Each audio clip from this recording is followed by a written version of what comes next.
Training camps fully underway. There's Josh Allen making his way out to the practice field today. The Bills start their journey to this season. A little rainy out there, but that doesn't stop anybody there in Buffalo, right? Travis Kelce also back after a busy offseason. He looks like he's all business in year 14. We'll talk more about Kelce and his quarterback. And Lamar Jackson getting the crowd excited out there at Ravens camp today. Hear what he had to say about his new OC, Declan Doyle. That's coming your way later on in the show. Look at the fans clamoring for Lamar. You'd love to see it as we welcome you in. Adam Schefter, Lewis Riddick, Andrew Hawkins, all here for the hour. Boys, we got a lot to get to. Let's start with some injury news in Atlanta. Quarterback Tua Tagovailoa was not out at practice today because he's dealing with a tight back. And remember, Michael Penix still not practicing due to a knee injury. So here's Kevin Stefanski, the head coach, and Penix with updates earlier today on this QB room in Atlanta.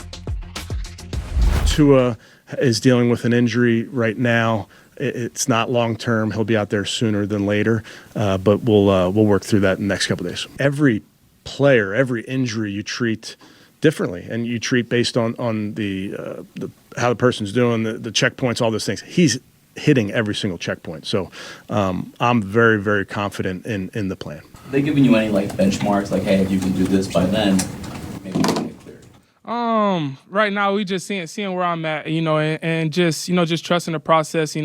It's more seeing how my body is feeling, with these practices. But I know I was told that another 4 weeks possibly going into that next stage. But at the same time, it could be earlier. It just depending on how my body is doing throughout this whole camp process. A lot to unpack there, an actual timeline potentially for Michael Penix, and you hear that maybe Adam Tua's injury is not that severe. What more can you tell us about the Atlanta quarterback room?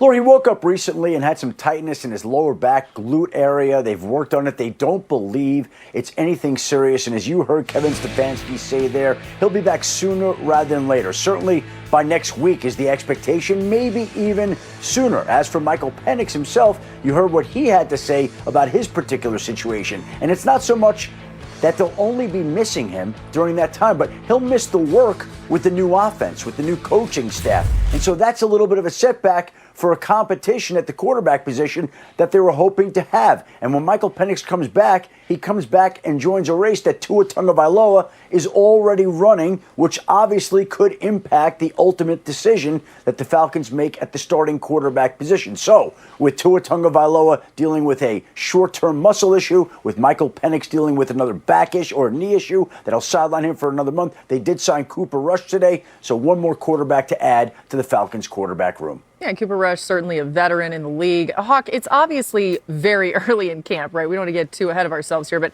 how big of a deal is it for the rest of the offense that both of the quarterbacks, Tua and Michael Penix, are banged up?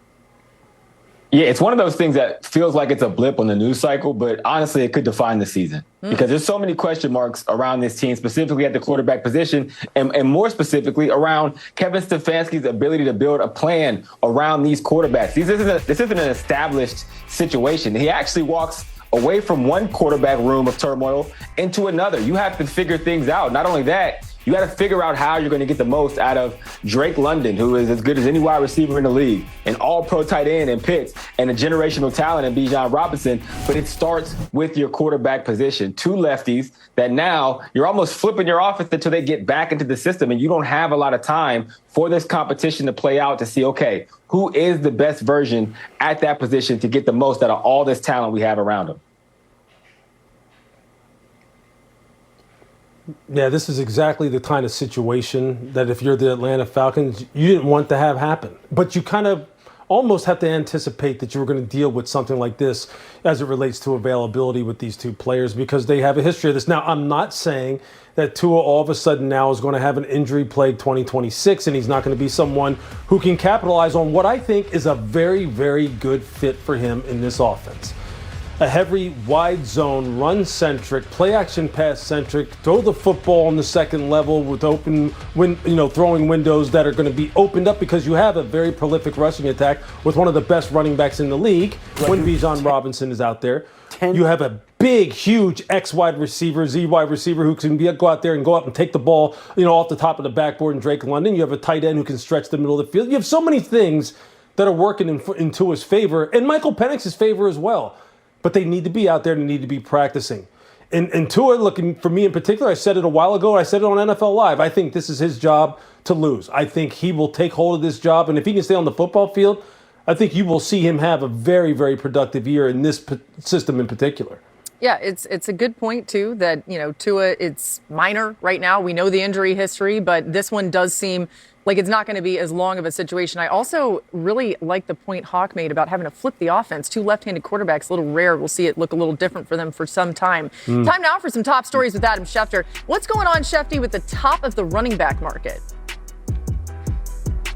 Well, it's not just Tua and Michael Penix not practicing. It's also Bijan Robinson, who's awaiting a new contract and was not practicing today with the Atlanta Falcons. They have discussed a long-term deal. You think it would get done at some point this summer, but until it does, he's not practicing. And the same is true of Jahmyr Gibbs, the Lions running back, who also was not practicing when the Lions were on the field today. He and the Lions also have had discussions during the offseason. Meanwhile, the Philadelphia Eagles star pass rusher, Jonathan Grenard, who they acquired from the Vikings in a trade, strained his pectoral during an off-season weightlifting session recently. The Eagles initially were concerned that it could be torn, which would sideline him for a while, but as it turned out, it was not serious. He's on the PUP list. He should be back sooner rather than later. The Ravens activated Nnamdi Madubuike from the PUP list. He hasn't practiced and played since early last season. When he does play, when he is healthy, he is an effective, dominant pass rusher. They need him back, and this is a good sign,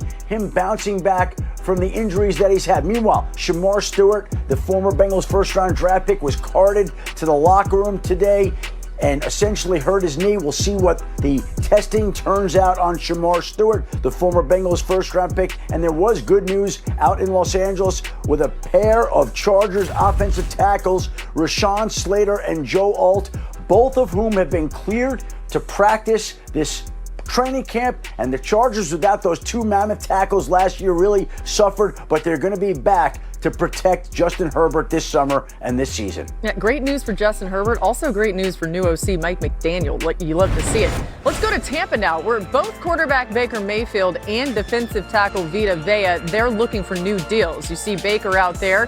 Vita Vea is out there as well. But again, they're looking for these contracts, and it's gotten pretty interesting. Head coach Todd Bowles addressed the situation with his two stars today. Here's what he said to the media.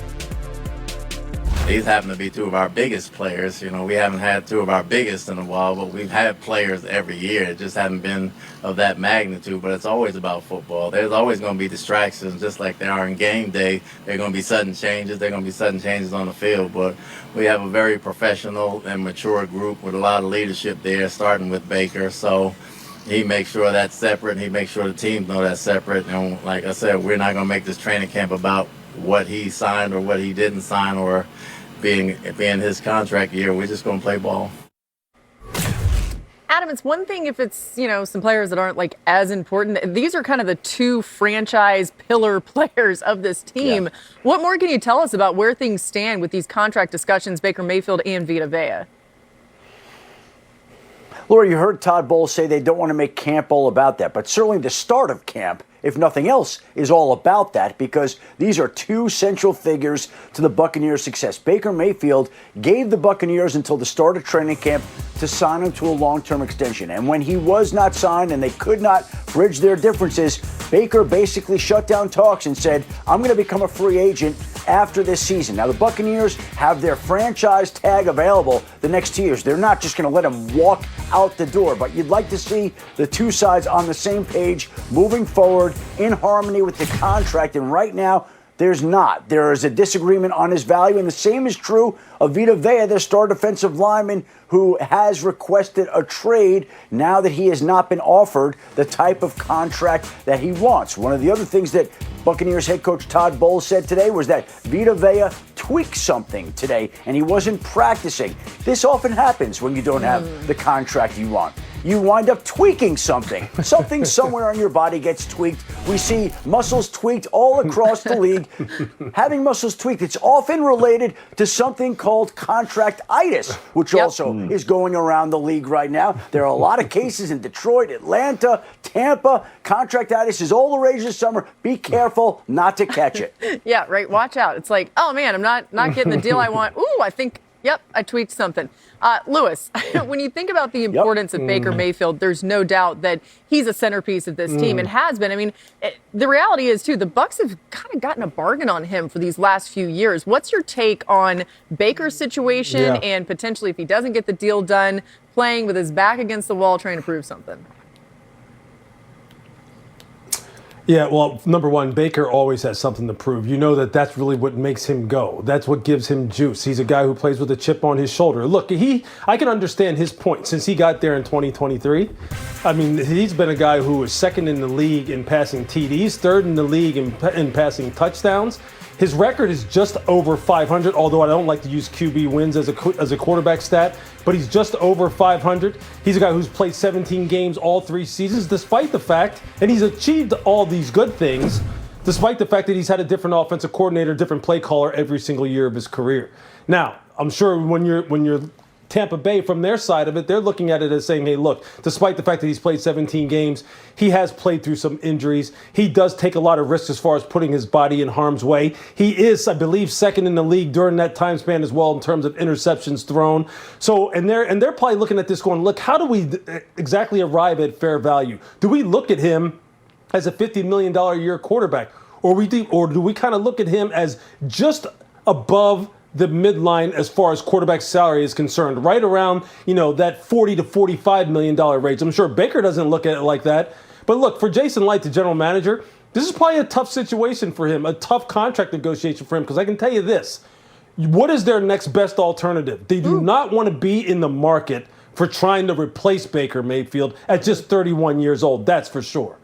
Right. And I mean, the other thing, too, this is a team that's really good. They're favored right now to win the NFC South. You don't want to sacrifice that, right, in knowing that you need this guy leading the way. Now, they are going to be without Mike Evans, Hawk. That's another bit of uncertainty. So how can they make up for some of his lost production this year? Because he's been such a central point of this offense when he's been out there. Absolutely. That's a very loud echo that's coming from Tampa Bay. But I want people to understand, Ted Hurst is like the wireless version of Mike Evans. Same product, just a little less power. There's elements that Mike is leaving, and he's irreplaceable.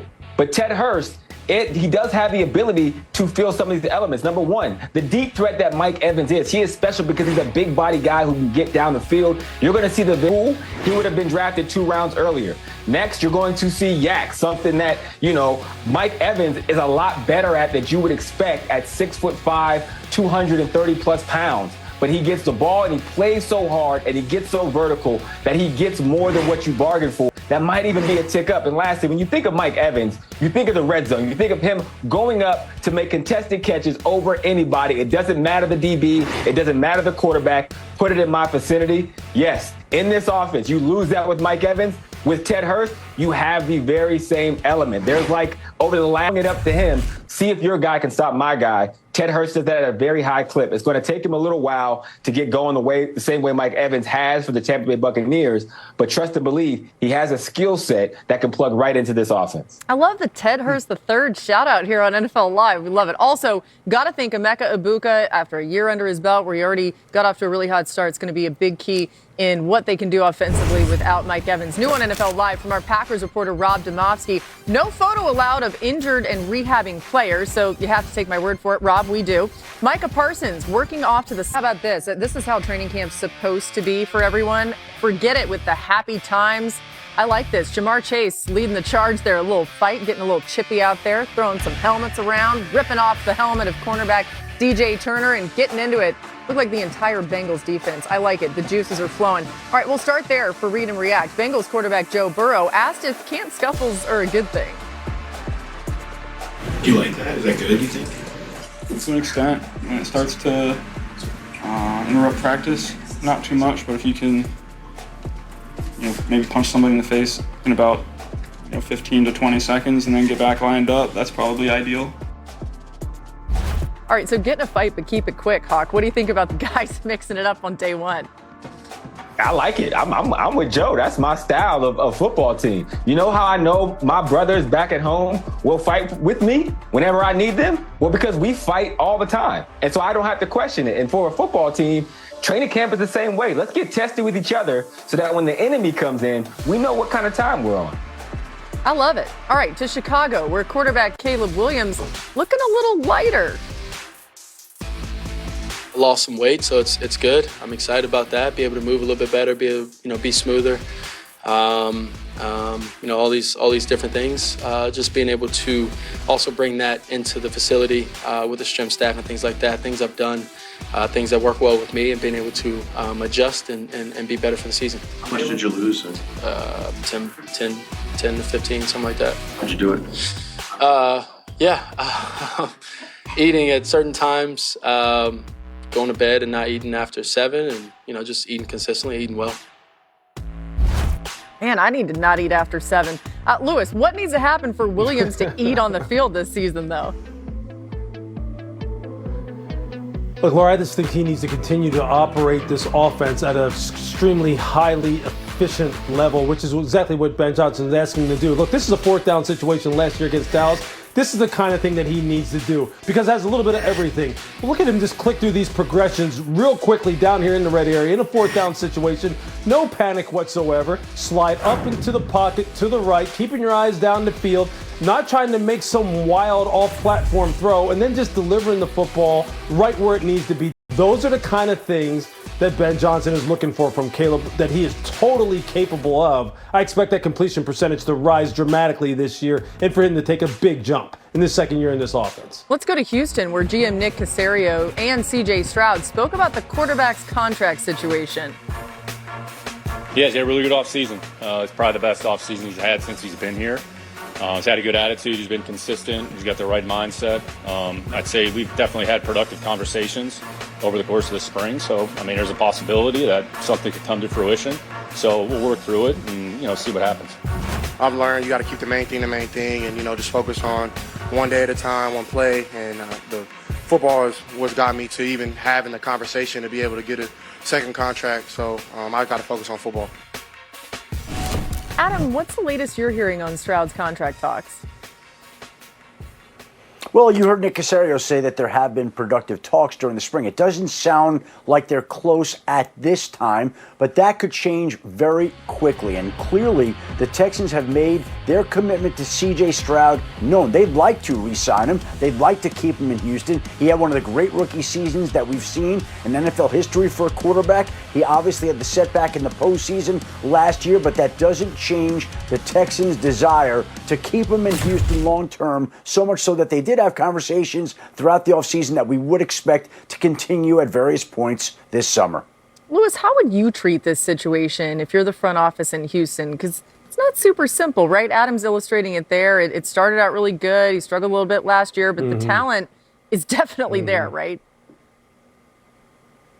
Yeah, there's no question about that. Obviously, there's a bad taste in everyone's mouth that is left by his performance in the postseason. And I'm sure CJ wants to rectify that. He doesn't want that being the lasting impression of everyone, in particular Nick Caserio and the people who are trying to negotiate his contract. So if I'm him right now, quite honestly, with the 5th-year option sitting out there looming, obviously, for 2027, I'm taking my time with this. I'm really trying to drill down on this season where my guys are coming back. Tank Dell is coming back. In particular, someone who he really, really likes and who was a really dynamic player for them. Nico Collins is coming back healthy. He has got, the 2 young receivers from a year ago, Jalen Noel, who is just an absolute burner, who are coming back. They have got David Montgomery running the football now out of the backfield. If I'm him, I'm really saying, hey, look, yeah, we've had some contract negotiations right now. And if you're Houston, you're going, yeah, we have. I think both parties would probably like to see this season start off with a bang, CJ to really hit his stride, everyone to really get a good feel for how things are looking both now and what they could potentially look like in the future, and get that taste out of their mouth of what the postseason looked like for him. And I think he'll be sitting right where he wants from a contract standpoint. And if I'm Houston, I'd be glad to pay it. Yeah, I'm with you. I think he's under review, but he is not under threat. This is your quarterback of the future.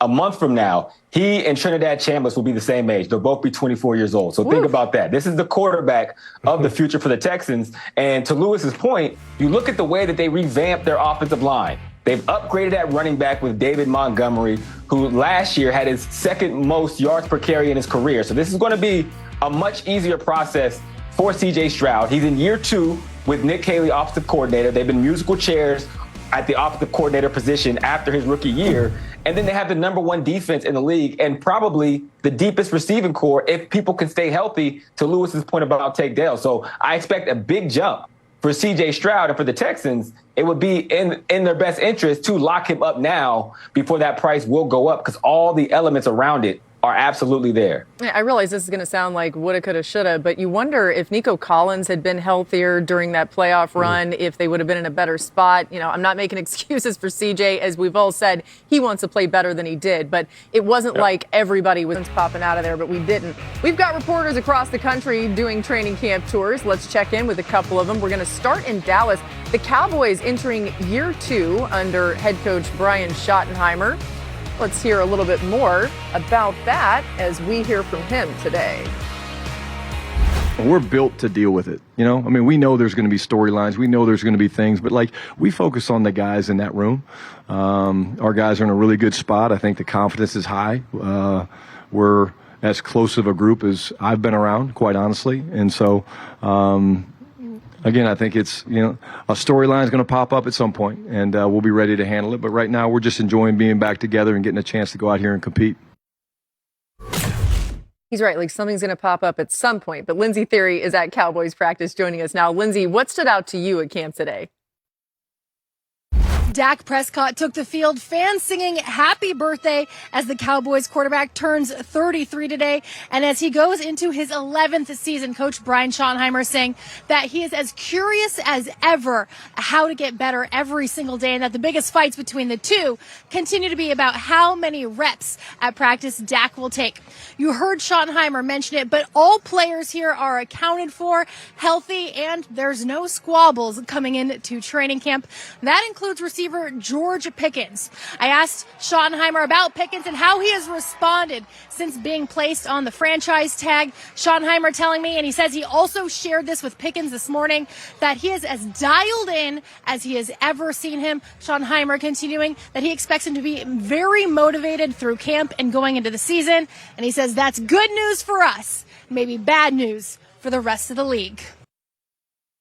I like the confidence. We continue our camp tour. You hear the horn beeping there for the Kansas City Chiefs as their bus arrives at our camp tour. Andy Reid giving updates on how veterans Patrick Mahomes and Travis Kelce looked today on the official start of camp. Yeah, he looked pretty good today, I thought. You know, strong.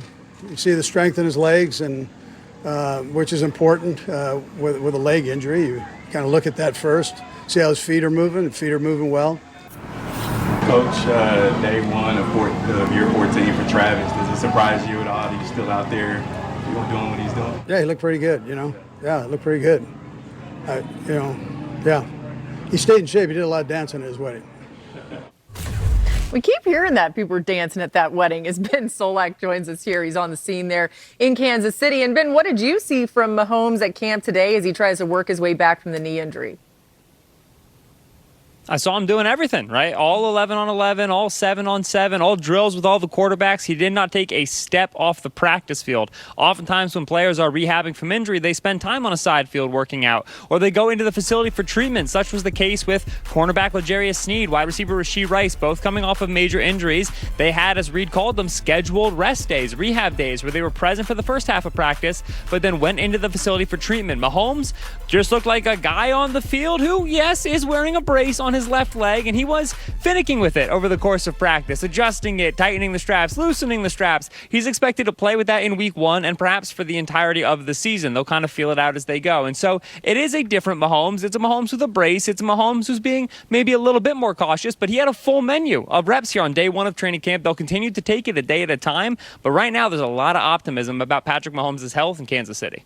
Yeah, Ben, music to Chiefs fans' ears. We love to hear it. Feels like week one, he should be ready to go. We appreciate you. Mahomes in Kansas City, by the way, trying to get back to their winning ways, right? Last year, the Chiefs had their first losing season of the Andy Reid era, snapped a streak of 7 straight AFC Championship appearances, one shy of the longest streak in NFL history. It was also the first time they did not win the division since 2015. It's like 10 years ago, right? The Chiefs are currently favored to bounce back and win the AFC West this season.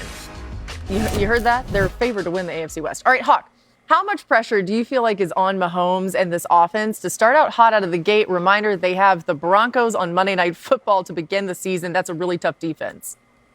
I think it's under an extreme amount of pressure just because there's so many implications that could play into their entire season, right? Like if Patrick Mahomes isn't healthy for week one, and we've heard reports that, yes, he's trying to play, it's up in the air about the preseason. Broncos are a really good football team. But the problem is you don't get an opportunity to get at those game-like reps for your offense to catch its stride, especially with Eric Bieniemy back in the fold, Kenneth Walker, and the hopeful better run game. And the reason why that's a big deal is because, they play the Colts the next week, but after week 2, they go on the road for 8 of 11 games. And then that stretch includes the Seahawks, the Bills, the Rams, the Chargers, the Bengals, really, really good AFC football teams. And I think the AFC playoff picture is going to come down to a game or two. So you can't afford a slow start for the Kansas City Chiefs just because of the amount of competition in the conference. Yeah, Lewis, no doubt a lot of changes to this team this season as well. They've lost a lot of big names. But what do they need to see from their rookie class this year? These guys are going to have to contribute pretty early. Yeah, and honestly, on both sides of the ball. Let's just start on offense real quick, because then we'll get to defense where most of the other guys are. But look, Emmett Johnson, who's going to be a rookie running back who's going to back up Kenneth Walker, he has to be big. He has to be able to spell a guy like Kenneth Walker, and so the running game can really get going. A guy like Cyrus Allen, who they drafted out of Cincinnati at wide receiver, he's going to have to play a role. He has kind of made a mark in this offseason already. Then we jump to the defense, which really, Laura, along with the offensive line, is going to be the unit that has to really come out of the gate smoking, and the rookies have to come out of the gate smoking. Up front, it's going to be about Peter Woods and R. Mason Thomas. Peter Woods inside, R. Mason Thomas outside. Peter has to help out Chris Jones push the pocket. R. Mason, he's the burner off the edge from Oklahoma who can just absolutely speed rush with the very best of them. Those two young dudes have to play like veterans. Mansour Delane, there may not be a more important guy on this roster outside of the quarterback, simply because in Steve Spagnuolo's system, he's going to be asked to do what he does best, what he showed he does best both at Virginia Tech and at LSU, which is get up on the line of scrimmage, play physical, tough, in-your-face man-to-man press coverage, and shut people down. Jaden Kennedy, 4th-round pick from Oregon, can play safety, can play nickel. Look, they've done a great job of bringing along young players in the past, especially on the defensive side of the ball. Think a couple years ago in the Super Bowl, the kinds of roles that these young men played. They're going to need to do it again. So both Steve Spagnuolo and David Merritt, their fantastic secondary coach, they're up on it. They're up to bat again, and they have to deliver, and these guys have to deliver. Yeah, it's going to be fascinating to see how it goes. By the way, it's not like they were far off last year, even though it didn't go the way the Chiefs would like it to go. They were 1-9 in one-score games after they went 11-0 in those types of games in 2024. So just a slight difference maybe with some of this young talent is going to have to step up, to your point. New on NFL Live, some injury news around the league. Adam, what do we need to know? The Saints' former first-round draft pick Brian Brazzell went down today with an injury that is thought to be a torn ACL, according to NFL Network. That would be a devastating blow to a Saints defense, considering how much they lean on him and how important he is. You hate injuries. You really hate injuries early in training camp. Very difficult to replace a player as good as this. And the 49ers are dealing with their own injury. Ricky Pearsall has a PCL injury that he suffered last year. It's acting up. The team is concerned about it. They're looking at it right now to figure out the best way to address it. But Ricky Pearsall continuing to struggle to stay healthy. And look who was on the practice field today for the New York Giants. Malik Neighbors going through individual drills. He looked good out there. That was an encouraging sign for his availability for opening night against the Dallas Cowboys. If he's moving like that this early in camp, That tells you there's a real chance that he's going to be out there opening night against the Dallas Cowboys. That's what we've all been trying to pay attention to with the Giants. We'll keep an eye on Neighbors, but job, the Rams promoted Nate Schillhouse to be their new offensive coordinator. Schillhouse served as their pass game coordinator last year, and he's the 5th different person to serve as the Rams OC under Sean McVay. Good news for Schillhouse. Each of the previous 4 eventually took head coaching jobs elsewhere.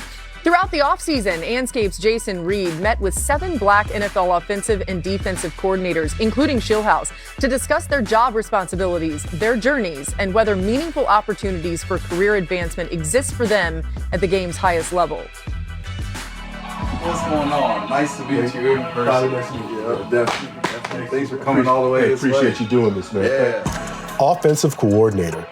That's a big promotion from pass game coordinator. But I would imagine because of what you've done the last 2 years, smooth transition? You know, it has been. We have a lot of staff continuity, even a lot of player continuity, which certainly helps that. And I think being in an environment where you can continue to learn and grow in responsibility is always an awesome thing. Been super fortunate, obviously, to learn from Coach McVay and you know, coming here really 3 years ago, being able to see what it looks like, what it feels like as I transition into this next role has helped that a lot. I love that. I love the perspective. And I know from knowing Sean for a long time, I often joke with him that he's the best kingmaker in the NFL. And he always stops me and says, no, it's what we do here. So the fact that he looks at all of you guys, all of his assistants, as people who have not just a small role here, but that he's pouring into you so then you can pour into other people. How important is that? Yeah, it means a lot. I do think that there is some of that happens by osmosis, the interactions that occur day to day, seeing how things operate, how people move. They've made a huge impact on me. But I do think that he does take it to that next level where he takes time and invests in his assistants. We take a lot of time, I feel like, behind the scenes, long before we even get into the football of just what it looks like to build a culture, what it looks like to coach, to teach, how to communicate at the highest level we possibly can. And so I'm definitely a beneficiary of that from him. I remember talking with you not too long ago about your experience with the Bill Walsh Diversity Coaching Fellowship, with the Offensive Mandate Program. Sure. You felt that they benefited your career. Are those things that can just help a lot of young coaches show who they are? Yeah, the Bill Walsh Fellowship was my first opportunity to set foot inside an NFL building.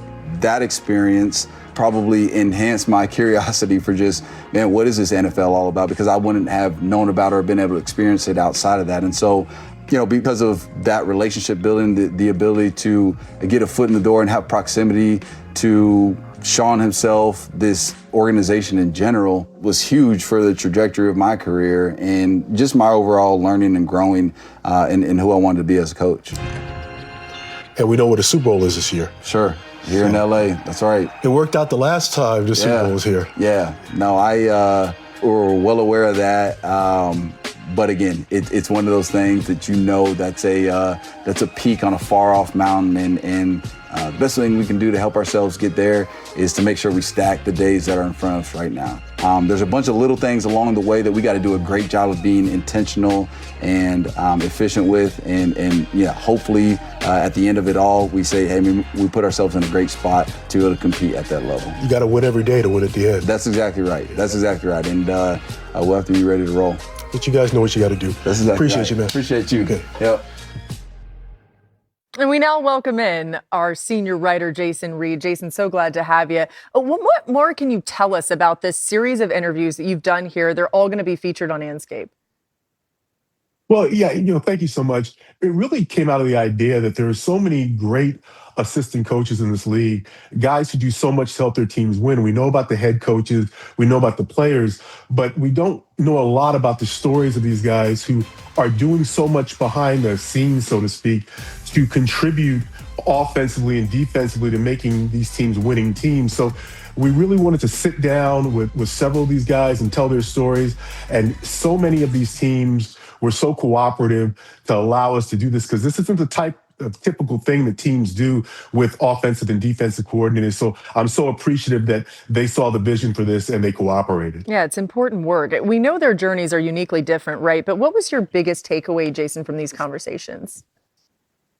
that, Laura, all these guys, they just want opportunities to either succeed or fail based on their merits. Nobody wants handouts. Nobody wants to be given anything because of how they look or anything like that. They just want the opportunity to say, hey, let me get in there. Let me either succeed or fail based on what I can do, or based on my knowledge of the game, based on my expertise, based on my ability to work with players. And I just found that so refreshing, because there's a narrative out there that people just want to be given something. No, not these guys. They all want to go out there and just compete and get an opportunity. And that's well said. Thanks so much to Jason for joining us here. And you can catch more of these extended coach conversations on anscape.com. Check them out there. All right.